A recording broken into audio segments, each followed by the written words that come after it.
Welcome everyone, कैसे हैं? उम्मीद है खैरियत से होंगे। Welcome back to another episode. हमने बचपन में सुना होगा और जैसे ही किसी की लड़ाइयाँ होती हैं तो हम अक्सर जुमला ये सुनते हैं कि यार मैं तेरे दंद नहीं ना पांदे नहीं, अगर तू कुछ इस तरह कीता। लेकिन अगर कोई आपके दांत जो है तोड़ दे, पांदे ख़त्म कर दे, तो हमारे पास उसके लिए डॉक्टर मौजूद हैं। तो आप अपने दांत जो है वो दोबारा आगे ठीक करा सकते हैं, कोई मसला नहीं, लड़ लिया करें। लेकिन ये सिर्फ मजाक की हद तक है। इसका ये मतलब नहीं आपने कल जाके बीवी अपने शोहर को बोलती है, तो अक्सर जुमला बीवियाँ बोलती रहती हैं और शोहर भी ठीक है। और अम्मा अब्बा जो है बच्चों के दांत तोड़ दें और बोले कि जी आपने डॉक्टर साहब के पास जाना है, ये सिर्फ मजाक की हद तक है। लेकिन आज हमारे पास बहुत ही खूबसूरत गेस्ट मौजूद है, डॉक्टर एनी। लास्ट टाइम भी हमारे साथ सेशन में मौजूद थी।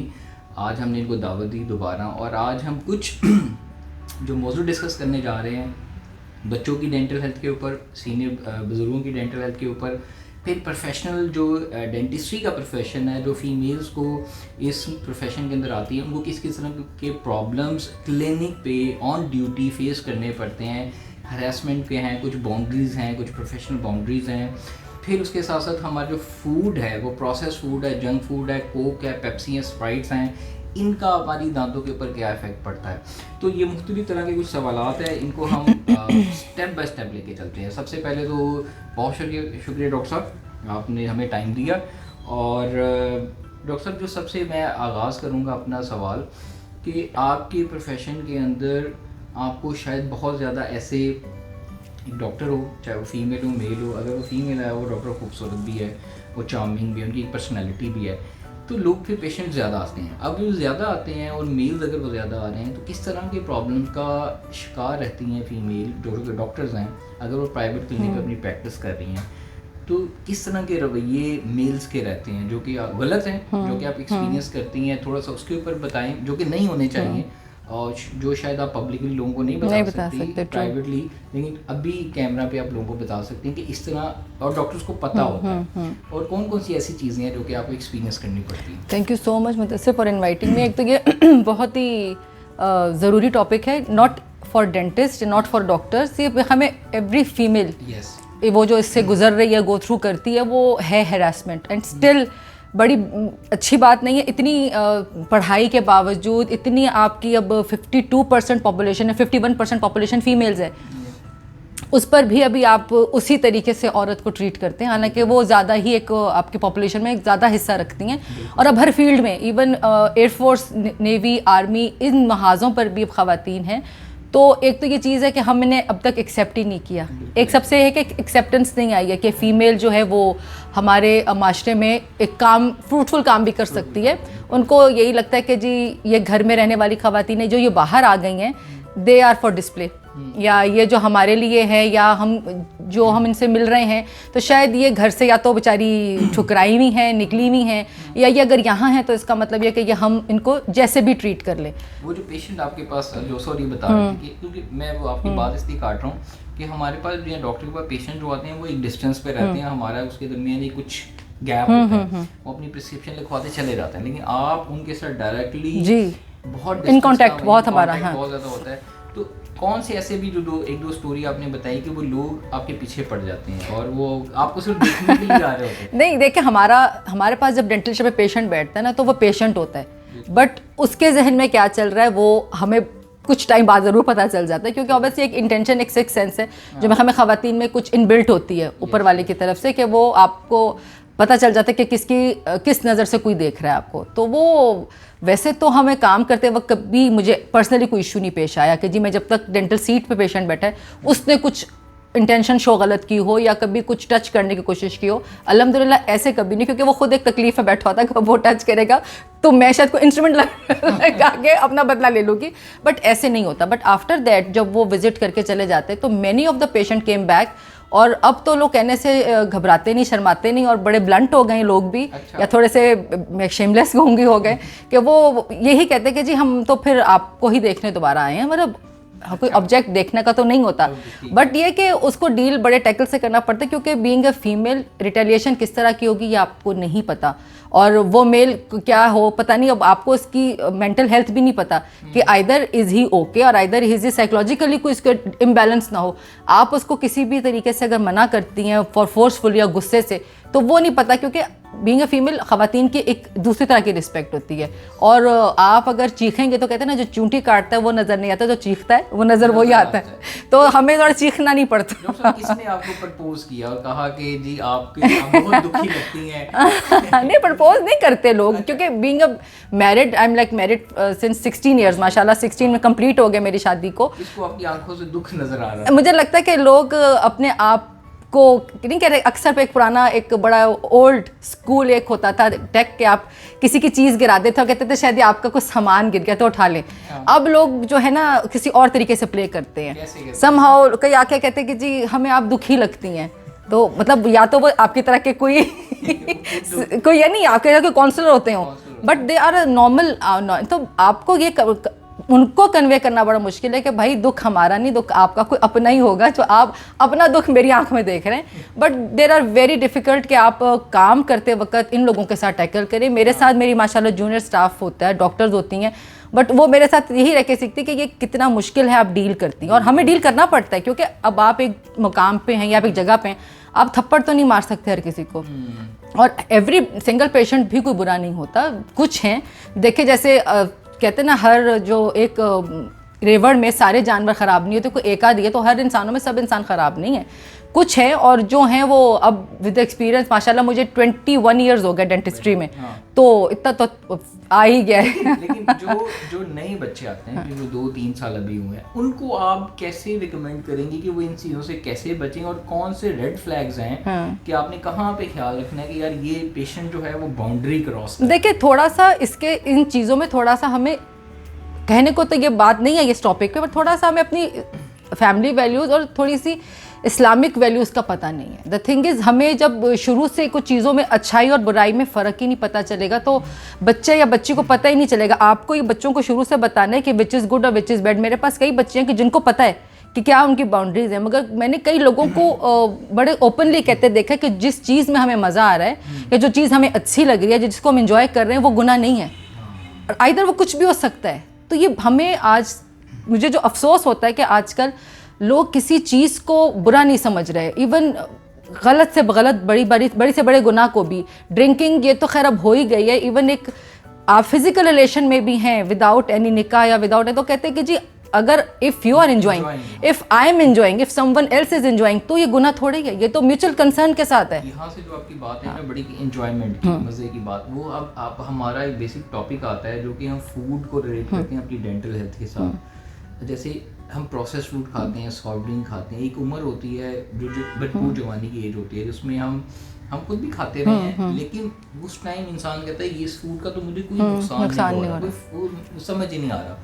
तो हम मुझे ये बताएं कि डॉक्टर साहब, जो प्रोसेस फूड स्पेशली जो कि सॉफ्ट ड्रिंक्स हैं, पैकेज प्रोडक्ट्स हैं, इनका आपके दांतों पे क्या इफेक्ट होता है, और किस तरह के पेशेंट आप देखते हैं? बच्चों के ऊपर भी, बच्चों के ऊपर, बड़ों के ऊपर। तुम्हारा फूड ही बहुत, मुझे लगता है कि क्वालिटी है ही नहीं। आप जो आटा है, आपका जो चावल है, मतलब मेन जो ग्रेन्स हैं वो भी प्योर नहीं है, आटे में इतनी मिलावट ज़्यादा या मैदा है। डबल रोटी, अब का जो बच्चा है वो सिर्फ यही 4 चीज़ें खाएगा, शवरमा है, पिज़्ज़ा है, बर्गर्स हैं, इसके अलावा उनकी खुराक नहीं है। इवन अगर, बड़ी अजीब बात है, बट मेरे बच्चों से पूछो तो मुझे लगता है कि पता नहीं कितना टाइम हो गया उन्होंने रोटी खाई हो। घर जॉब, हालांकि होममेड आइटम है, बट उसमें जो ब्रेड है वो तो बाज़ार की ब्रेड है ना, घर में तो मैंने नहीं बेक किया। अगर वो शवरमा खाना है तो शवरमा ब्रेड भी बाज़ार की है, बट फिलिंग अपनी है।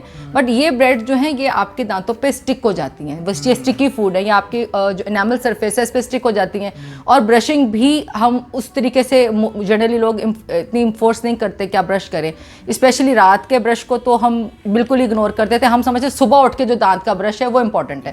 सॉफ्ट ड्रिंक का सबसे पहले दांतों पे क्या है? सॉफ्ट ड्रिंक का तो सबसे पहले देखें ना, एक ग्लास जो एक 7 अप पेप्सी का है, पेप्सी स्पेशली जो आपका ब्लैक फिजी ड्रिंक है, उसमें 20 स्पून ऑफ शुगर होता है। जब 20 चम्मच चीनी आप वैसे ही खाएं, अगर आप, पता नहीं लोग कितने ग्लासेस पी लेते हैं, आप हर टाइम सोचेंगे हमें 20 चम्मच चीनी खा रहे हैं, तो उसका क्या इम्पैक्ट होगा? वो शुगर है, वो सारी आपके दांतों पे एब्जॉर्ब होती है। और ये थोड़ी कि इसके बाद आप फौरी ब्रश करेंगे, एक तो वो आपकी इंटरनल हेल्थ ख़राब कर रही है, ऊपर से फिर उसमें जो ब्लैक कलर है वो कई लोगों में स्टेन कैच करने की बहुत जल्दी एक होता है ना जिसमें लोग वेट गेन कर लेते हैं, लोग अपने स्टेन कैच कर लेते हैं, तो वो बहुत जल्दी उनके ब्लैक जो है वो स्टेन कैच करते हैं सिर्फ और सिर्फ फिजी ड्रिंक की वजह से। जब आप एक बच्चा है जब वो बड़ा है, जब वो ऐसे फूड खा रहा है जिसके अंदर जो केमिकल जो न्यूट्रिएंट्स हैं, वो न्यूट्रिएंट्स उसके अंदर पूरे विटामिन नहीं है ही नहीं, पूरे मिनरल्स नहीं है, vitamin B12 B7 iron zinc, ये मिनरल्स जब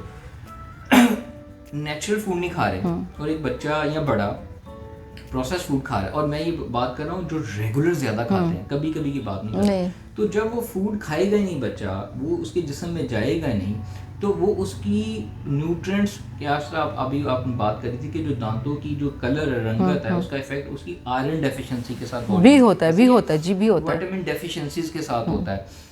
जब वो मिनरल्स आपके खानों से मिलेंगे नहीं जिस्म को, तो वो आपके दांत कैसे स्ट्रॉन्ग होंगे? देखिए मिनिमम हम इतना तो कर सकते हैं ना कि हम डब्बा अगर दे रहे हैं या प्रोसेस फूड दे रहे हैं तो उसमें साथ कॉम्बिनेशन कुछ घर का कर दे, क्योंकि ये कहना कि जी कम या ज़्यादा नुकसान इक्वली है, ज़्यादा खाने वाले को ज़्यादा, कम खाने वाले को कम है, बट नुकसान है, क्योंकि अब लाइफ इजी हो गई है, लाइफ फास्ट हो गई है, तो हमने अपनी ईज़ के लिए इस प्रोसेस फूड को सहारा बना लिया है। इवन समहाउ हम खुद जब जॉब करते हैं, जल्दी में आना हो तो और कुछ नहीं तो बने बनाए फ्रोज़न आइटम फ्राई किया या बेक किया, वट कुछ भी किया वो खा लिया कि जी चलो जब तक खाने में लेट है, या क्योंकि वर्किंग लेडीज़ हैं, तो ये सिर्फ बच्चों का मसला नहीं है, ये सबका मसला है। तो एक तो ये कि उसके साथ कोशिश करें कि कम्बिनेशन आप वेजीज ले लें साथ, सैलेड तो आप ले सकते हैं, सैलेड में कोई खर्चा भी नहीं है, सैलेड ज़रूरी नहीं कि आप एक लेविश सैलेड बनाएं, आप खीरा टमाटर नहीं ले सकते, तो खीरा गाजरें बहुत सस्ती, सफ़ेद मूली बहुत सस्ती है आजकल, अब जब सर्दी आ जाती है तो ये इसकी सैलेड खाएं, रोटी ज़रूर खाएं, घर का एक सालन बना के ज़रूर खाएं, साथ अगर इस प्रोसेस फूड का कबाब भी ले लिया तो सब चीज़ों का कम्बिनेशन हो गया है वो। मगर ये कि आयरन कैल्शियम इन सबसे ही पूरा होगा जब तक आप रूटीन का खाना नहीं खाएंगे। तो जो बैड माउथ स्मेल है, समटाइम लोग ब्रश करते हैं सारा दिन ठीक है, लेकिन वो स्मेल नहीं जाती। उसकी क्या वजूहत है? इंटरनली बॉडी से वो आ रही होती हैं, उसका क्या डायरेक्ट आपके खून ब्लड के साथ ताल्लुक है, आपके डाइजेशन के साथ ताल्लुक है, और उसको कैसे ठीक किया जाए? 2 से 3 चीज़ें हैं जिसकी वजह से आप का हेलोटोसिस का या बेड ब्रेथ का इशू होता है। एक तो ये कि हम सामने के दांतों को दांत समझते हैं, जब भी आप देखें ब्रश करने में ये कि, और बस आपके जो स्पेशली जो बैक ऑफ द टीथ है, जो लिंगुअल साइड पे, जो ज़बान की सतह के जो पिछले दांत हैं, उनको मेरा नहीं ख्याल कि बहुत लोग टच भी करते हैं, क्योंकि वो होता है कि जी हो गया ब्रश हो गया। अगर एग्जैक्टली ब्रश किया जाए तो 2 to 5 मिनट्स का ब्रशिंग टाइम है। अगर आप सारे क्वाड्रेंट कवर करेंगे तो 2 से 5 मिनट लगते ही लगते हैं। एक तो ब्रशिंग प्रॉपर ना होना, back side of the tooth जो है वहाँ पे टार या कैलकुलस की डेवलपमेंट जो है, सामने तो दांत साफ है मगर पीछे डेवलपमेंट से स्मेल आती है। नंबर 3, आपके दांतों के 2 दांतों में जो इंटरडेंटल स्पेस है उसमें गैप डेवलप हो जाता है गम रिसीड करने की वजह से, वहाँ खाना फंसता है। दांत तो आप साफ करें मगर जो फूड डेबरीज वहाँ फंस गई हैं इंटरडेंटल स्पेसेस में, वो डेड होकर जारी बात है वो आपके मुंह में स्मेल करती हैं। जो हमारे फील्ड से रिलेटेड नहीं है वो है स्टमक इशू। आपका अगर इनडाइजेशन है, आपको एसिड रिफ्लेक्स है और आपको बार बार खट्टी टकारे आती हैं या आपको बार बार एसिड रिफ्लेक्स होता है, उसकी वजह से भी आपका ओरल जो माउथ है उसमें हेरिटोसिस का या बैड ब्रेथ का या मुंह से नागवार बदबू आने का इशू रहता है आपको। ये जो आपने ब्रशिंग की जो टेक्निक बताई है, मुझे याद है कि I used to eat a lot of junk food, ठीक है, मैंने अपने दांतों का बेड़ा करा किसी रोज़ लेज बर्गर रोज़ सॉफ्ट ड्रिंक पिए जा रही है, और जिस दिन मुझे एहसास हुआ कि यार मेरे दांतों का ये हाल हो चुका हुआ है और मुझसे चबाया भी नहीं सही जा रहा, मुझे तब होश आई कि नहीं आ रही है, बस होनी चाहिए, बस हो गई है। लेकिन वो उससे मुझे एक रियलाइजेशन आई कि हम तब तक बस नहीं करते जब तक हमें कोई धचका नहीं लगता जी, जब तक उस चीज़ की बस नहीं हो जाती, उसकी बस नहीं होती, जिसम कहता है कि नहीं यार बस माफ़ कर दो मुझे। अच्छा, एसिड रिफ्लक्स का बहुत ज़्यादा प्रॉब्लम होता है। एसिड रिफ्लक्स की वजह से बहुत सारे पेशेंट्स को, लोगों को उनकी जो एनिमल है ये डिके होता है, ठीक है, उसका क्या हाल है? उसको एसिड रिफ्लक्स को पहले ट्रीट किया जाए या दांतों को पहले ट्रीट? नहीं, पहले तो एसिडिटी को कंट्रोल करें। अगर आपकी एसिड रिफ्लेक्स के साथ एनिमल डिस्टर्ब या डिके हो गया या कैविटी, उसमें होता है कि दांत इरोड हो जाते हैं, जैसे जंग लग जाता है और भुरने लग जाता है, तो उसकी कॉस्मेटिक्स फिलिंग है। बट अगर आप का अपना जो मेजर रीज़न है वही नहीं एड्रेस हुआ या उसका ही ट्रीटमेंट नहीं हुआ, तो वो फिलिंग भी आपकी जो है वो डिकेड तो नहीं होंगी बट वो इरोड होके वो भी गिर जाएंगी या भुर जाएंगी। तो उसका कोई ऐसा यूज़फुल नहीं है वो चीज़, अनटिल अनलेस आप अपने स्टमक का जो इशू है वो क्लियर करा लें। उसके लिए जो सबसे पहले ऐसे लोग 5 बेसिक स्टेप्स हैं उन लोगों को जो ख्याल रखना है, जो स्मोकिंग करते हैं। नंबर 2, रात को सोने से पहले बहुत हैवी मील खा के सोते हैं। नंबर 3 सोने से पहले रात का उनका मील प्रोसेस फूड होता है। नंबर 4 वो कैफीन बहुत ज़्यादा ले रहे हैं, चाहे कॉफ़ी जो भी है। जी जी जी। And number 5 which is very important कि उनकी डाइट के अंदर जो शुगरी आइटम्स हैं ना वो बहुत ज़्यादा आ रहे हैं, ठीक है। नंबर 6 आप एक काम करेंगे, रात को सोने से पहले अपनी बेड साइड जो है ना वो थोड़ी सी हेड साइड जो है ना ऊंची रखें, रेज रखें, ताकि आपका एसिड जो है ना ऊपर ना आए। ये 5 से 6 बेसिक चीज़ें हैं जो कि आपके स्टमक में एसिडिटी क्रिएट करती हैं, और रात को आपके जब रिफ्लक्स होता है एसिड ऊपर की तरफ आता है तो वो आपके दांतों में जंग लगा। दूसरा, आप ज़्यादा इस बात को सेकंड अगर करेंगे, एक नींद भी पूरी लेनी। सबसे हमारी स्लीप नहीं है, और अगर स्लीप है तो वो पुरसकून नींद नहीं है, हमारा दिमाग भी चलता रहता है। जब आपका दिमाग सोने के टाइम भी नहीं सो रहा तो फिर वो केमिकल इम्बैलेंस तो फिर हर जगह है। डॉक्टर साहब वो दिमागों में रात को सोचें कहीं और होती हैं, दिल कहीं और होता है। बट मैं एक आपको ऑनेस्ट एक चीज़ बताऊँ, हमने बहुत सारी चीज़ों को अपने आप को मजहब से भी दूर कर लिया है। अपने आप को अगर ये देखें, अगर आप जितनी आपने 4 बातें बताई हैं, अगर आप सुन्नत पे अगर हम अमल कर रहे हैं तो एक तो 4 घंटे, अब तो ये साइंस कहती है, अब ये साइंस कहती है जो हमें बहुत सालों पहले, कितने हज़ारों साल पहले कुरान ने बताया कि सोने से कितना घंटा पहले 2 वक्त का खाना, आधा पेट छोड़ के, भूख छोड़ के खाना, ये सब हमारी सुन्नत में शामिल है। अगर एटलीस्ट इसमें से 4 चीज़ों पे अमल कर लें तो हमारी लाइफ हेल्दी हो सकती है। इसको बोलते हैं, इस खाने के पीछे जो लॉजिक है ना वो बोला क्या है, जितनी ज़रूरत हो उतना खाएं। नहीं, क्या करते हैं, दुश्मन बन जाते हैं अपने ज़रूरतों को। देखिए this is a very basic line, want और नीड में बड़ा डिफरेंस है। कहाँ पे हमारा दिल कह रहा है कि नहीं यार ज़्यादा खा रहा, आपने देखा खाने इतने मज़े के हैं, हम उस टाइम इमोशनली हाईजैक हो चुके होते हैं, हमें नहीं पता कि ये हमारी लिमिट है, लिमिट से एक्सीड कर जाते हैं। इसी पे अल्लाह ताला कहता है कि वो लोग जो अपनी नफ्स पे कंट्रोल नहीं है ना, हदें क्रॉस कर देते हैं, वो शैतान के रास्ते में है। तो इंसान को अपनी हद के अंदर लेके आना ये सबसे बड़ा एक काम है। अच्छा, एक और बड़ा इम्पोर्टेंट क्वेश्चन है, जो डिसऑर्डर्स होते हैं जॉ को लेके, ये लाइन जेनेटिक्स भी होते हैं, जेनेटिकली भी होते हैं, तो डॉक्टर साहब इसको बच्चों को किस एज में ठीक किया जाए? जैसा मेरा बचपन से देखा, जॉ फ्रंट वाला बाहर है, ठीक है, सो ये बचपन से होते हैं, उसकी रीजंस क्या है, और अगर हों तो किस एज तक इसे ठीक किया है, उसके लिए क्या प्रोसीजर? देखिए, पहले तो ये चीज़ें आपकी और हमारी टाइम की एज तो डिफरेंस नहीं है, बट बहरहाल पहले हम लोग बहुत सी चीज़ों में ओरिजिनल खाने खाते थे। मतलब पहले हमने ग्रेन्स भी खाने, मतलब मैं अपने बचपन की बात करूँ, मैंने गच्चक भी खाई है, और हमारे टाइम के जो कॉर्न्स होते थे वो अब कहते हैं ना बुजुर्गों वाले या बीमारों वाले कॉर्न्स नहीं होते थे, हम सिके हुए भुट्टे खाते थे जिस पे एक्सरसाइज होती थी, हमारी जॉ की, हमारी बोन्स की एक्सरसाइज होती थी। जितना हम इन चीज़ों को खाएंगे, गाजरें और ये मूलियाँ कच्ची खानी, अब हमारे बच्चे यही मतलब अब की जनरेशन की बात करें तो उन्होंने खाई नहीं है। बिस्किट तो बहुत ही ऐसी चीज़ है कि जिसमें उनको मेहनत कम करनी पड़े, चबाने ही नहीं पड़े। ये एक तो ये मेन वजह डेवलपमेंट नहीं हो रही आपकी बोन्स की। जब बोन्स की डेवलपमेंट नहीं हो रही तो आपकी स्पेसेस नहीं हो, जब स्पेसेस नहीं है दांत आने के, तो दांतों ने तो आना है, एक ड्यू टाइम है, कुदरत का निज़ाम है, दांत ने आना है, उसको जगह नहीं मिलेगी तो उसने तो इरप्ट होना है। अब उसको जिधर से जगह मिलेगी वो इरप्ट होगा, चाहे दाएं बाएं से हो, वो क्राउडिंग में आ जाते हैं दांत। आपका जो इशू है वो समहाउ बच्चे बचपन में हैबिट होती है थम सकिंग की, अंगूठा चूसते हैं। अंगूठा चूसने से क्या होता है, आपका जो पैलेट है, जो आपका तालू है ऊपर की सतह, वो नैरो हो जाता है, यू शेप हो जाता है, वी शेप हो जाता है। जैसे आपका हॉर्स शू देखें ना, हॉर्स पे जो नाल होती है वो पैलेट आपका नैरो हो जाता है। जब पैलेट नैरो होता है, जो फ्रंट के दांत है वो आगे प्रोट्रूड कर जाते हैं, आगे की तरफ बढ़ जाते हैं। आपका डेंटल इशू, आपका स्केलेटल इशू नहीं है, आपका स्केलेटल नहीं है, आपका डेंटल इशू है, ब्रेसेस। हाँ नहीं, ये चूसा या बाजों का बच्चों की आदत होती है, कोई ना कोई सुदर स्पेसिफायर, मुझे लगता था मेरे पास कोई डेफिशिएंसी होती है, उसको क्या बोलते हैं? नहीं, उसको कहते हैं इसके एक क्या कहते हैं इसको, एक वो होती है ना बच्चों को वो हवस सी के बस कुछ हो हाथ में, या ऐसे स्पेसिफायर है। अब बच्चे स्पेसिफायर स्पेसिफायर नहीं हम अलाउ नहीं करते, क्योंकि स्पेसिफायर भी जब आप सक कर रहे होते हैं तो वो एक एयर जा रही होती है, एक तो पेट में खाली, और उससे जो आपका पैलेट है वो नैरो होता है। तो ये चीज़ें, और अगर आप इनिशियल स्टेज में देखें, क्योंकि 6 साल की उम्र से दांतों का अमल शुरू हो जाता है, अपने टूट के नए आने वाले जो परमानेंट होते हैं, आप उनमें अगर कोई इशू देखते हैं, और अगर अपने बच्चे में खुद देखते हो कोई हैबिट है, अगर बच्चे मुंह खोल के सो रहे हैं तो भी आप पता करें उनका ज़रूर नेज़ल इशू होगा। मैं यहाँ से यही बच्चों के ऊपर से यही कन्वर्सेशन यहाँ से लेके चलूँगा कि बच्चों को किस एज में पेरेंट्स को उनकी डेंटल हेल्थ के बारे में ख्याल करना चाहिए, कौन कौन सी एहतियाती तदाबीर हैं? अब तो बच्चों के, मैंने 2.5 साल का बच्चा भी अपने क्लिनिक में देखा है कि जो 2.5 ईयर्स की बच्ची है, बट उसके डिकेड है, फ्रंट पूरा डिके है, ठीक है, और अब उसकी मदर आई थी कि अब इसका इलाज करें, मैंने कहा ये निकलेंगे, और वो इतना छोटा बच्चा है कि वो लोकल एनेस्थीसिया में कॉपरेट नहीं करेगा, मल्टीपल एक्सट्रैक्शन को पेन था, तो वो अब जनरल एनेस्थीसिया में आपको देना पड़ता है। वो चिल्ड्रन बच्चों के हॉस्पिटल्स हैं, वहाँ पे आपको पूरा जनरल एनेस्थीसिया देंगे, वो सर्जन्स फिर वहाँ पे एक्सट्रैक्ट करते हैं। बट ये तो क्योंकि बॉटल फीड है, बॉटल फीड मोस्टली कॉन्सेप्ट में, और उसमें फिर हम चीनी डाल देते हैं, विच इज़ लाइक बच्चे को तो पता ही नहीं कि दूध का टेस्ट क्या है। हमें क्योंकि पता है, हमारे टेस्ट बर्ड्स को पता है कि मीठा मज़े का लगता है, तो हम उस दूध में चीनी, रूह अफ़ज़ा, मैंने बहुत लोगों को देखा, लोग दूध में पेप्सी, दूध में ही स्प्राइट वगैरह दे के बच्चा पिए, बच्चा सादा भी पी लेगा, बट हमें लगता है कि ये टेस्ट लगेगा, उसको हम मीठा दे रहे हैं,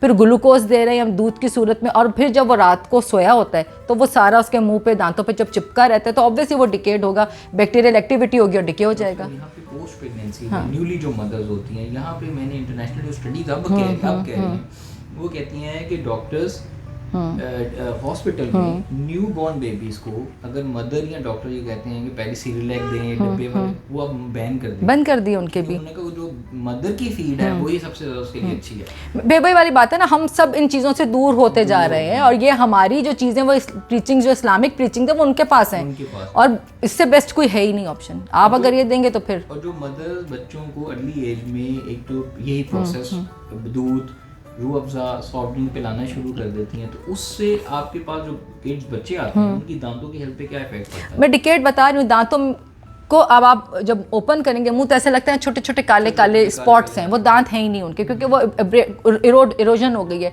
दांत भुर चुके हैं, जंग लग गया है। जंग मीन्स कि बिल्कुल दांतों में इतना डिके है कि वो केमिकल जो बैक्टीरियल एक्टिविटी हुई है उन्होंने दांतों को ही ख़त्म कर दिया, तो वो बड़ा डिफिकल्ट है बच्चों को। अब और फिर छोटे 2.5 साल का बच्चा तो बिल्कुल कॉपरेट नहीं करता। फिर खिलाएं नगेट्स, उनको भेजें उनकी नगेट्स, फिर सॉफ्ट ड्रिंक, और फिर मैकडॉनल्ड्स नहीं, मगर दूध में चीनी प्लीज, अगर बॉटल फीड दे रहे हैं, अगर क्योंकि अगर आप कोई बॉटल फीड पाउडर मिल्क दे रहे हैं वो तो ऑलरेडी मीठा होता है, लैक्टोज है उसमें, दूध में मीठा सब कुछ है, मगर जो सादा या ताज़ा दूध देते हैं तो उसमें चीनी प्लीज़ डेलिबरेटली ऐड मत करें। दूध में शुगर होती है, दूध में खुद में उसमें है कैपेसिटी, हाँ सब कुछ है, कंप्लीट फूड है दूध आपका, तो चीनी मत डालें प्लीज। के अंदर ना कुदरत की तरफ, जी जी, कुदरत की तरफ से मिल्क है, मगर आपकी बात है दूध भी तो खालिस हो, हाँ। कुदरत वाला दूध भी तो, गाय का मिल्क होता है या मदर फीड, अल्लाह ताला ने मिल्क के अंदर ना प्रोटीन का, फैट और बहुत ज़्यादा एक्स्ट्रा, ऑलमोस्ट 50+ प्रोटीन। जी जी जी, और वो आपका अगर आप एक टाइम तक सिर्फ मदर फीड रखें तो बच्चे को किसी चीज़ की ज़रूरत है ही नहीं, कुदरत ने इतना एक निज़ाम रखा है सब चीज़ों में।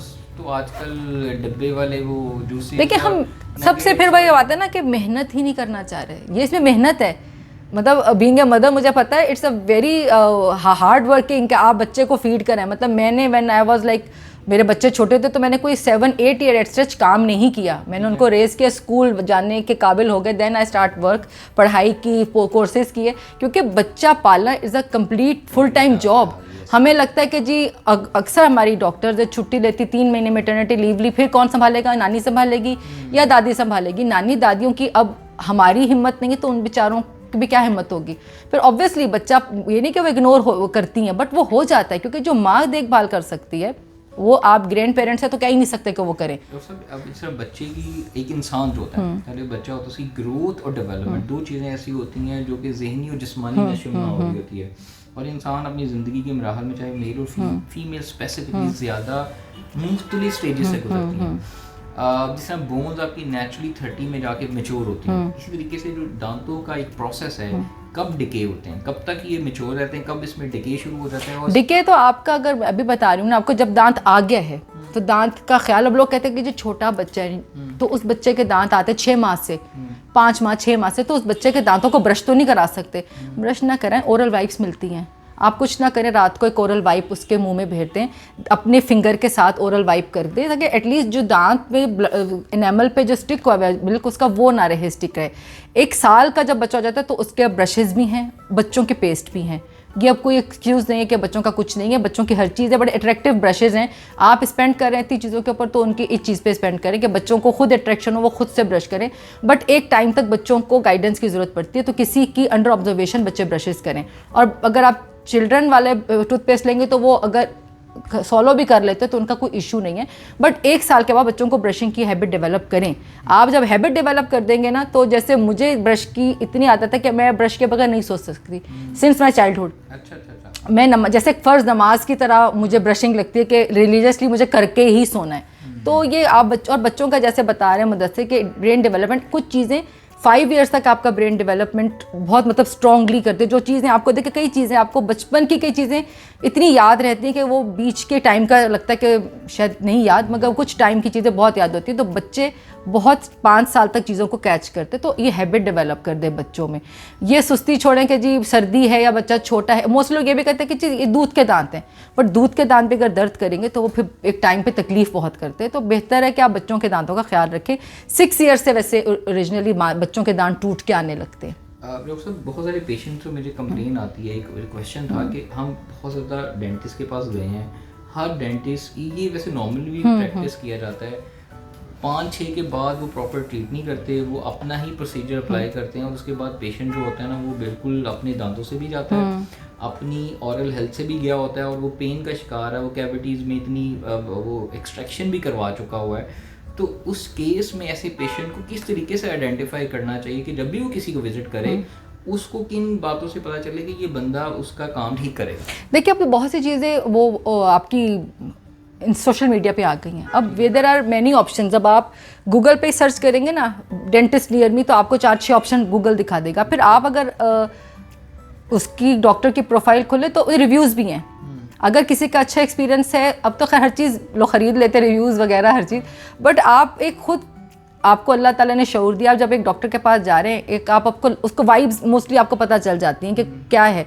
अब ये तो ऑनेस्टी डॉक्टर की है अपने पेशेंट के साथ, ये तो और उसके प्रोफेशन के साथ। मैं किसी को डिसऑनेस्टी कहूँगी, मगर मोस्टली मैंने ये देखा कि लोग पैसों की खातिर खेल जाते हैं, लोगों की लाइफ के साथ खेल जाते हैं। तो फिर दांत की आप बात कर रहे हैं, तो बट एक अगर आपको अपने प्रोफेशन के साथ आप सिंसियर हैं तो आप कभी भी गलत एडवाइस नहीं करेंगे। इस मामले में एक इन्फॉर्म्ड डिसीजन या एजुकेटेड डिसीजन लें कि पहले थोड़ा सा पढ़ें, सर्च कर लें और ख़ुद अपनी तकलीफ को भी देखें। गूगल आपका आधा डॉक्टर है। हमारे पास मोस्टली लोग पढ़ कर आते हैं, हमें पढ़ाते हैं बल्कि आके कि डॉक्टर गूगल किया था। तो भाई जब आपके गूगल में हर चीज़ मौजूद है तो एटलीस्ट अपने बारे में थोड़ा सा नॉलेज ले लें कि हमें हो क्या रहा है, ताकि आपको पता हो कि अगला डॉक्टर जो करे, क्योंकि सब ऑप्शन आते हैं, तो आपको पता हो कि हमारे साथ जो कुछ हो रहा है तो क्या आइदर वही है जो कुछ पढ़ा था। 19-20 तो कुछ हो सकता है, बट 18-20 या 10-20 नहीं हो सकता। थोड़ा सा आप ज़रूर रिव्यू कर आया करें डॉक्टर्स को भी। जो सीनियर पेशेंट्स आपके पास आते होंगे और वो बार बार आते होंगे, तो कैसे आप उन लोगों को हैंडल करती हैं जब आपको पता है कि ये अब मेरे पास इसका ट्रीटमेंट ख़त्म हो चुका हुआ है और ये क्यों आ रहा है मेरे वो पास? कहते हैं ना बच्चा बूढ़ा एक बराबर होता है, मगर मेरी किताब में ये लफ्ज़ गलत है, क्योंकि जब बच्चे को तो आप डांट सकते हैं, बुज़ुर्ग पेशेंट को आप नहीं डांट सकते। और बुज़ुर्ग पेशेंट की अपनी एक साइकी होती है, क्योंकि उसने एक लाइफ गुजारी होती है। कोई अपने घर का प्रधान होता है, कोई अपने घर में उसने पूरी और उसने पूरी ज़िंदगी घर को रूल किया होता है, किसी भी सेंस में, क्या कमाने की सेंस में या कुछ ना करते हुए भी ना। लोग बिजी डू नथिंग वाले भी कोई बुजुर्ग होते हैं कि बस वो कुछ नहीं करते, वो सिर्फ टेक केयर करने। जब उन पे ये ऐसा एक बुढ़ापा है, थोड़ी सी मोहताजी का टाइम, जब ये हो जाता है, आपके दांत नहीं, आँखें कमज़ोर, कोई शुगर भी है, ब्लड प्रेशर भी है, तो आप वैसे भी चिड़चिड़े हो जाते हैं। आपके वैसे ही हार्मोन्स नहीं आपके कंट्रोल में, आपकी चीज़ें कंट्रोल में नहीं, तो फिर उनको उनके हिसाब से डील करते हैं कि आप सही कह रहे हैं, आप सही कह रहे हैं, हम गलत हैं। हम जैसे आप कह रहे हैं, वो मैंने कई दफ़ा एक पेशेंट को डेंचर दिया, वो बज़िद था कि जी ये डेंचर ख़राब है, आपने ढाई नहीं सही किया। मैंने कहा अच्छा ये आप मुझे दे जाएँ, ये ख़राब है, इसको सही करवा देंगे। फिर उसको हमने मैंने नहीं सही करवाया, वो मेरे पास ही था। जब वो आया मैंने कहा ज़रा पॉलिश कर दिया, मैंने कहा अंकल अब लगा कर देखे सही है। कहता हो गया ना सही। मैं कह रहा था नहीं सही, मगर आप नहीं मान रही थी। जब वो पहले आए थे, वो पता नहीं वो किस मेंटल स्टेट में थे या क्या था। वो नेक्स्ट टाइम आया, मैंने उसको कुछ भी नहीं किया, एज इट इज़ उनके मुंह में बस पॉलिश करके क्लीन करके लगा दिया। तो उन्होंने कहा अब ठीक हो गया ये, तो बस वो हैप्पी। और कई दफ़ा तो लोग करवाते रहते कि ये ठीक नहीं है, ठीक मल्टीपल टाइम्स आते, बट जब उनकी खुद की बस हो जाती है ना आकर भी और विजिट करके भी, तो फिर वो या तो थक जाते। मगर मैं इन पेशेंट साथ गिव अप नहीं करती। मैं कहती हूँ क्योंकि हम पे भी अगर स्टेज आएगी तो पता नहीं हम कैसे रिएक्ट करेंगे। अगर आप बदतमीज़ी करेंगे या डांट देंगे तो वो बहरहाल एक तो एथिकली भी ठीक नहीं है, दूसरा वो पेशेंट बेचारे थोड़े से बेचारे तो नहीं बट काबिल रहम होते हैं कि आप उनके साथ अच्छे से बात करें, क्योंकि वो पता नहीं कौन सा फेज़ देख के किस फेज़ में होते हैं, किस फेज़ में होते हैं। तो थोड़ा सा ये तो आगे कुछ ये इज़्ज़त एहतराम बुजुर्ग हैं, वो हमारे बड़े हैं, ठीक है, इंसान को एक ख्वाहिशात भी होती हैं इंसान की। लेकिन डॉक्टर साहब when it comes to professional and personal life, और जो आजकल आप ट्रेंड देख रहे हैं रिलेशनशिप्स को, जो कि मेरा एक बड़ा मेन टॉपिक होता है, तो उसमें आप जब यंग लोग अप्रोच करते हैं आपको, बुजुर्ग को तो उन्हें समझ आता है यार ये अपनी ज़िंदगी में उस हिस्से में है, लेकिन जब यंग लोग आज कैसे अप्रोच कर रहे हैं, रिलेशनशिप इश्यूज़ किस तरफ जा रहे हैं, उसके बारे में आप क्या माशरे में देख रहे हैं कि रिलेशनशिप को लेके किस तरफ चल रहे हैं, किस डगर पे? हमारी फैमिली जो सिस्टम है ना वही अब ख़राब है।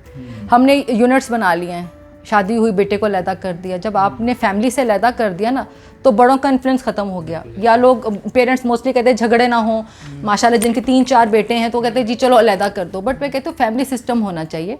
और फैमिली सिस्टम में होते हैं तो एटलीस्ट आपके बड़े, क्योंकि बड़े बुजुर्ग जो हैं उनकी एक नज़र ही काफ़ी होती है, पता होता है उनको क्यों, और अपनी औलाद का सबको पता होता है। तो आप जब अलहदा हो जाएंगे ना तो आपके चाके घुल जाते हैं, छाके घुल जाते हैं, तो आपको लगता है कि मैं खुद ही कर लूँगा, बीवी को क्या पता, या बीवी सोचती मियाँ को क्या पता। बीइंग अ फीमेल, क्योंकि मैं खुद एक जॉइंट फैमिली सिस्टम में रहती हूँ, और उसमें ये होता है कि कुछ अगर हमें ऊंच नीच लगती है तो मैं खुद अपने इन लॉ से कहती हूँ कि ये ज़रा कुछ देख लें, अरे आप देख लें, आई फील अब आप मुझे ऐसे लग रहा है तो ये आपको पता होना चाहिए। तो ऑब्वियसली बीइंग ए मदर या उनकी फादर वो ज़रूर बास पुरस करते हैं, और अगर एज इट इज़ मेरे साथ भी कुछ है तो ऑब्वियसली बड़े होते हैं तो वो मुझे वहीं पे स्नप कर देते हैं या बता देते हैं कि जी गलत हो रहा है। फैमिली सिस्टम स्ट्रॉन्ग नहीं है, जिसकी वजह से हमें अलहदा है। दूसरा, हमारा मीडिया जो है उसने हर तरह से बेड़ा गर्क कर दिया है। मेड्स को उन्होंने घर की मालकिन बना दिया है, जो मालकिन बाजियाँ हैं उनको सड़क पे ले आए हैं। तो वो जब आप इस चीज़ को प्रमोट करते रहेंगे, विच इज़ वेरी बैड, आप इस कल्चर को इतना प्रमोट करते हैं कि डेलिबरेटली मैं अपने घर में ये ऐसे सीरियल, ऐसे ड्रामे नहीं कोशिश करती। माशाल्लाह मेरा बेटा अब 16 ईयर्स में है, तो मुझे ऐसा लगता है कि ये, हालांकि हर सिस्टम का अपना, घर का अपना सिस्टम है, मैं किसी की गारंटी नहीं, even you can not take a guarantee of a kid, बच्चे की भी, तो आप ऐसी चीज़ों को प्रमोट ही मत करें घरों में भी। पहली डॉक्टर है जो कि प्रोफेशनली बहुत ज़्यादा जॉइंट फैमिली के हक में, हालांकि नहीं, मैं सपोर्ट में हूँ क्योंकि मुझे मेरा घर चल रहा है तो मैं यहाँ बैठी हूँ। How do you manage with profession as a doctor with the joint family? कैसे आप कंफर्टेबल रह पाती हैं? देखिए ये ताली है जो दोनों हाथों से बजनी है। ये हम समझते हैं, अगर मैं बीइंग मेरी मदर इन लॉ माशाल्लाह she the intelligent learned lady, वो बैंकर थी, और उन्होंने कभी भी इस चीज़ को बुरा नहीं समझा। उन्होंने कहा कि ठीक है, if I work, she was working since she was unmarried, unmarried थी, शादी हुई, बच्चे हुए, नानी हुई, दादी बनी, then she took a retirement कि अब मैं एंजॉय करूँगी, मेरे अब ग्रैंड चिल्ड्रन हैं, अब मैं उनको एंजॉय करूँगी। बट अब मुझे अब समझ नहीं आती कि अब पढ़े लिखी, अगर बीइंग अ फीमेल, अगर मैं कल को मदर इन लॉ बनती हूँ इन फ्यूचर, तो मैं एक पढ़ी लिखी औरत हूँ। अगर मैं पढ़ी लिखी औरत होकर भी सेम वही सास बहू के जुल्म में चली जाऊँ तो ये तो फिर मेरी अक्ल का ही फुकदान है ना। पढ़े लिखे होने इंसान का क्या फ़ायदा कि आप अपनी, देखिए जो आपके घर में नया फ़र्द है ना उसको स्पेस देना चाहिए। मेरी मदर इन लॉ ने मुझे स्पेस दिया था फुल, उनका you take your time, get settle, फिर देखेंगे क्या करना है। मैंने जो अभी रिसेंटली एक स्टडी की, उनकी काफ़ी जो मुआशरे में, हमारी सोसाइटी में जो चीटिंग है आफ्टर मैरिज, उसकी बहुत ज़्यादा जो वजूहात हैं वो सिंगल फैमिली जो रह होते हैं कपल, जी जी जी, उनके ऊपर दोनों के पेरेंट्स की कोई एक प्रेशर नज़र नहीं होती। जब वो नज़र से ओझल होते हैं तो वो बिल्कुल फ्री हो जाते हैं। देखिए, एक नज़र से ओझल होते हैं और एक रिस्पॉन्सिबिलिटी से भी। अब मुझे पता है ना, अब जैसे मैं सुबह, मेरे कुक आता है लेट, मैं सुबह 2 खाने बना कर आती हूँ, ठीक है, बच्चों को स्कूल छोड़ने के बाद मेरी ये रूटीन है, और मैं बहुत जल्दी कुकिंग भी कर लेती हूँ। मैं 2 सालन बना कर आती हूँ, उसके बाद उसका काम है सर्व करना, जो एक्स्ट्रा आइटम है, रोटी चावल सैलेड है, टाइम पे देना, सर्व करना, वो उसका काम वो है। तो उन्होंने 2:30 बजे खाना खा लेना है, रात का 7:30 से 8 के बीच में खा लेना है। तो मेरे ऊपर ये जिम्मेदारी है। अगर मेरे घर में कोई ना हो, मेरे घर में मुझे पता हो कि मैं यहाँ हूँ, बच्चों का कह दूँगी ऑर्डर कर लेना, सो जाओ, नेटफ्लिक्स देखो, मूवीज़ देखो, सो जाओ, मैं शाम में आऊँगी, मैंने भी कुछ बाहर से सैलेड ले लिया, तो घर का सिस्टम नहीं, हमारा पूरा सर्कल फैमिली सिस्टम चलता है। मैंने खाना खाना है, नहीं खाना, बच्चों का फंक्शन है, कहीं बाहर जाना है, बट मेरे घर में 2 खाने ज़रूर बनते हैं, क्योंकि मेरे घर में इन लॉज हैं। मैंने नहीं खाना, उन्होंने तो खाना है।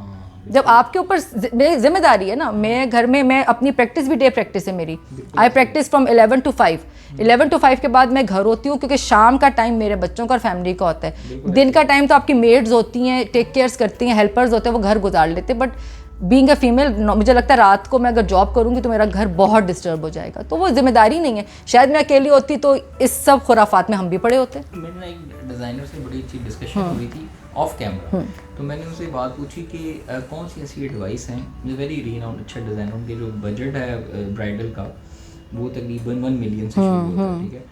तो मैंने उनसे पूछा कि आप क्या एडवाइस करना चाहेंगे ऑनेस्ट टू योर लड़कियों, क्लाइंट्स, ठीक है।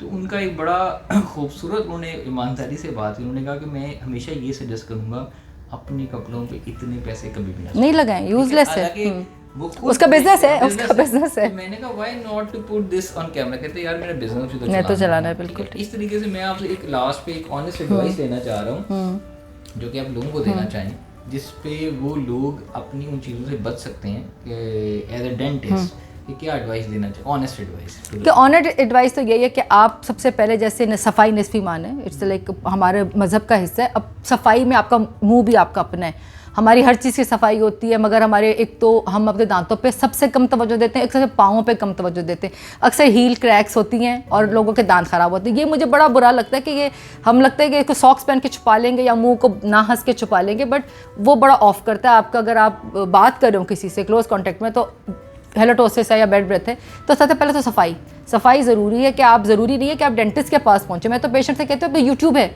गूगल है, आप उसमें लगाएं how to brush your teeth, आपको वो पूरे 4, 6, 8, 10 ऑप्शन आते हैं, वीडियोस के साथ आते हैं। 2 साल की एज वाले काम थे जो कि कुछ लोगों को बड़े हो गए। हाँ, नहीं मगर ब्रशिंग बड़ी सैड है कि आपको ब्रशिंग का टाइम ही नहीं पता।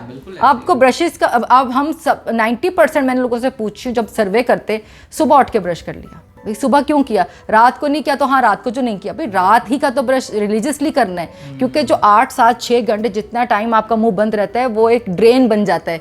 खाना पीना है तो उसमें बैक्टीरिया की बड़ी मज़े की एक्टिविटी होती है।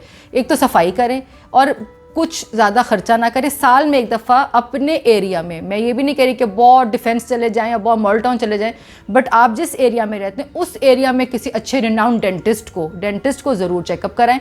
साल में एक दफ़ा चेकअप कराने में फ़ायदा ये हो जाता है आपको कि अगर कोई भी डिके है या कोई भी एक्स्ट्रा ऐसी डेवलपमेंट है आपके दांतों में, तो वो आपकी एड्रेस हो जाएगी। अनटिल कि आप रूट कैनाल्स पर जाएं या आप एक महंगे ट्रीटमेंट, क्योंकि डेंटिस्ट एक बदनाम है कि हम महंगे हैं। हम कहते हैं महंगे ही नहीं है, हमारी जो है वो निग्लिजेंस के बाद पेशेंट आता है। जब उसकी बस हो जाती है, जब वो आता है वो मल्टीपल प्रॉब्लम्स लेकर आता है। जो मल्टीपल प्रॉब्लम्स होंगे तो उनको जब सेटल करेंगे तो वो लाखों में बात चली जाती है। वो कहते हैं कि यार आप बहुत महंगे हम नहीं, आपकी बद एहतियाती आपको महंगा करवा देती है। तो हाँ, तो बद एहतियाती नहीं करें, ब्रश करें, दांतों का ख्याल रखें अपना। दांतों को जैसे आँख, नाक, दिल, दिमाग आपके अपने ऑर्गन आप केयर करते हैं, दांत भी आपके अपने ही हैं। और जिनके नहीं उनसे पूछे कितना मुश्किल है खाना पीना इन चीज़ों के बगैर। दूसरा, 1 साल में एक विजिट डेंटिस्ट को कर लें। डेंटिस्ट का विजिट महंगा नहीं है, 500 से लेके 3000 तक की कंसल्टेशन है। बट क्यों 3000 दे, 500 वाला बंदा भी बता सकता है, अगर वो काबिल है वो बता देगा आपको। कोई इशू निकलता है तब एड्रेस कर ले फ़ौरन, वो आप महंगाई से बचा लेगा आपको, मतलब महंगे काम से बचा लेगा। यहाँ पे एक लास्ट पे मैं छोटा सा मैसेज देना चाहूँगा। आप कहती हैं ना कि दांत आपके अपने, मुझे लगता है कि लोगों के ख्याल भी अपने नहीं होते। हाँ। ठीक है, जब आप गॉसिप करते हैं ना तो दूसरों की सुनी सुनाई बातें ही आगे पहुंचा देते हैं। बिल्कुल। सो लोगों के जब ख्याल अपने नहीं होते तो वो लोग अपने ख्याल भी नहीं पैदा कर सकते। वो जो लोग अपना ख्याल नहीं पैदा कर सकता वो दूसरों का ख्याल ही कैरी करेगा। ऐसे ही बिल्कुल, वो बड़ा सुस्त है ना, फिर जो सोच भी नहीं सकता खुद भी सोच सकता है। इसी तरीके से जो इंसान अपने केयर तब तक नहीं करेगा जब तक उसको अपनी रियलाइजेशन नहीं होगी यार ये मेरी चीज़ है। देखिए, मैं हमेशा कहती हूँ लव योरसेल्फ, अपने आप से प्यार करें, सबसे पहले खुद से मोहब्बत करें, क्योंकि सेहत बहुत बड़ी नेमत है जिसका हमें बिल्कुल अंदाज़ा नहीं है। जब अंदाज़ा तब होता है जब कोई ना कोई एक चीज़ हमसे छिन जाती है या बीमारी पड़ जाती है हमारे किसी भी ऑर्गन के साथ। तो अपने आप से मोहब्बत आप खुद करेंगे तो बाकी लोग भी आपसे मोहब्बत करेंगे। बड़ा अच्छा सवाल है, आपने कहा अपने आप से मोहब्बत करें। अब जैसे आप अपने आप से मोहब्बत करती हैं, आप अपनी अच्छा केयर करती हैं। हाँ, बिल्कुल करती हूँ मैं। खूबसूरत रहती हैं, बनती हैं, दिखती हैं, फिर लोग फिर आप पे देखें ना, वो देखें, मेरा तो ये कहना है, जो पेशेंट्स आते हैं वो तो वो हमने आपको देखने देख लें जी, देखने वाली हज़ार चीज़ें। जब हम हैं ही काम कर रहे हैं, जब है एक तरह से पब्लिक काम करें, पब्लिक के लिए काम करें। मैं कौन सा गया तो, क्योंकि भाई घर आके तो कोई नहीं देख रहा ना। If I am some place तो ऑब्वियसली अच्छे भी आएंगे और बुरे भी आएंगे। मैं उन लोगों की आपको माइंडसेट बताऊं वो क्या देख रहे होते हैं, ठीक है, मैं बताता हूं। कुछ लोग जो एजेड वाले होते हैं वो आपको अपनी बहू के रूप में देखना चाहते हैं, ठीक है, वो इंसान की ख्वाहिशात होती है। नहीं, बहू वाले बहुत कम आते हैं, ये भी बस करे सबको हर कोई अपने लिए देखना आता है, बहू में बेटी कोई नहीं बनाना चाहता। मिसकंसेप्शन है आपकी, ये भी बिल्कुल गलत है। कुछ अपनी बीवी की नजरों से देख रहे हैं, यार ये मेरी बीवी होती तो कैसी होती। फिर कुछ सिर्फ रिलेशनशिप की खातिर वो कहते हैं बड़ी अच्छी बात है ना, अपनी गाड़ी और दूसरों की भी अच्छी लगती है। बिल्कुल सही बात है, गलत नहीं है। आपको ना उस नजरों से, उनकी नजरों के पीछे जो छुपी ख्वाहिशात है ना, वो जैसे लिस्ट। मैं आपकी बात को हमेशा लोग कहते हैं ना कि वो बुरा अच्छा इंसान वो है जिसको मौका नहीं मिला तो वो बुरा नहीं हुआ। मैं कहती हूँ अगर सबसे बेहतरीन इंसान वो कि जिसको मौका मिले, जिसको सब चीज़ मिले और उस पर वो उसको रिजेक्ट कर दे, वो इंसान अच्छा है। मौका परस्त तो मौके तो सबको मिलते हैं, मैं हूँ, आप हो, कहीं ना कहीं आपको अपॉर्चुनिटीज तो हम सब हैं, अपॉर्चुनिटी सबको मिलती है, बट अपॉर्चुनिटी सही है या गलत है इसका डिसीजन लेके एक्सेप्ट करना, रिजेक्ट करना, विच इज़ योर ब्रेन। मैं कहती हूँ ना आपका दिल, मैं दिल से ज़्यादा दिमाग चलाती हूँ। इंसान को भला क्या बोलते हैं कि उसको अपने नफ्स की पहचान, कंट्रोल भी है और पहचान है जी, सेल्फ कंट्रोल है, बिल्कुल। तो आप भी कोशिश कीजिए जब भी आप किसी अच्छी खूबसूरत डेंटिस्ट के पास जाएंगे तो वहाँ पर जाके आपने बार बार विजिट नहीं करना, एहतियात करें, अपने सेल्फ को कंट्रोल करके रखें, क्योंकि ये भी इस प्रोफेशनल के अंदर जो फीमेल्स काम करती हैं, जो वर्किंग लेडीज़ हैं, उनको इज़्ज़त रिस्पेक्ट की नज़र से देखेंगे तो कल को कोई आपको भी इज़्ज़त, आपकी फैमिली को भी इज़्ज़त और रिस्पेक्ट की नज़र से देखेगा। अगर नहीं देखेंगे, अनफॉर्चुनेटली लोगों को कंट्रोल नहीं होता अपने ऊपर, उनको थोड़ी स्कूलिंग भी करनी पड़ती है, बिल्कुल थोड़ी उनकी रिजेक्शन भी उनको चाहिए, कुछ लोगों को ज़रा ब्लंट होना पड़ता है, क्योंकि वो एक हमारे कैरियर, हमारे प्रोफेशन का एक हिस्सा है। बहुत शुक्रिया डॉक्टर साहब, thank you so much, so nice of you. बड़ी अच्छी फ्रूटफुल कन्वर्सेशन आज की हुई, बड़ी मज़े की बातें हुई। नेक्स्ट सेशन में आपको दोबारा हम दावत देंगे इंशाल्लाह, और आपसे फर्दर जो है ना इस बारे में जरूर इंशाल्लाह लेंगे। इट्स ऑलवेज अ प्लेजर कि आपके साथ। ओके, टेक केयर, अल्लाह हाफिज़।